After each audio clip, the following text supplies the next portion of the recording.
that was a big learning experience for me too, because what Steve Ross said, Quincy, they're killing me about synergy with the merger at Time Warner. And Steve was a really close mentor to me. I mean, unforgettable mentor. Another person who has died too in your life. Yes, he did. Yes. He died in '92. But I mean, we were together all the time, and all of the things we ever made, we were either on the beach at Sardinia or down to the what's the one down there near San Lucia and all that stuff. What's that stuff down? What's that whole strip down there? Guadeloupe and all that. Oh, I have not been to Guadeloupe. Okay, well, there's a bunch of islands down there. He loved to get on that boat and do that. You know. But we could get away from everything else.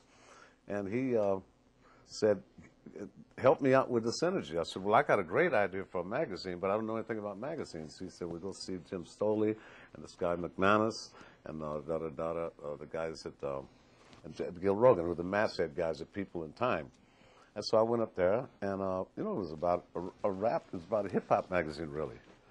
And they didn't know what you were talking about, you know. One guy did, though. Gil Rogan got it, you know. And then he said, And he turned around to a musical editor from Entertainment Weekly. So about a month later, I get a letter, and it says, Quincy Jones and Time want to start a hip-hop magazine. What an absurd idea.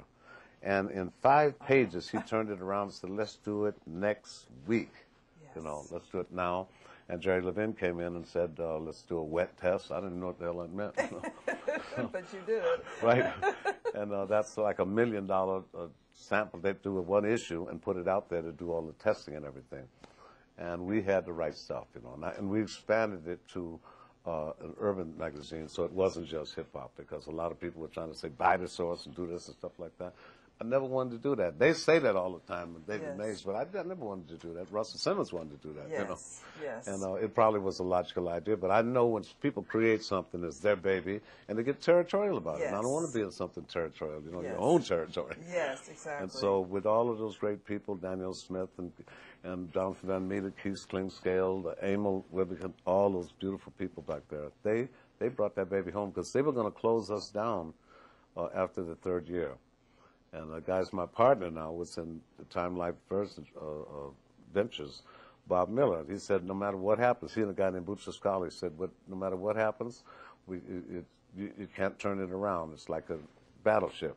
Yes. Well, the people back there discovered the power of covers, the timing of covers, because the lead time is 3 months and it's hard. Yes. So when I opened up this 10th anniversary issue, and I opened that thing up, and I saw 100 covers on there. I mean, it really it lights you up, and again, it gives you that courage to take a giant step the next time. So after a while, you can become fearless, you know. Yes, I mean the tenacity. That foolish is the and fearless. string. Yeah, not foolish, but definitely fearless. You know what I'm talking about. Yes.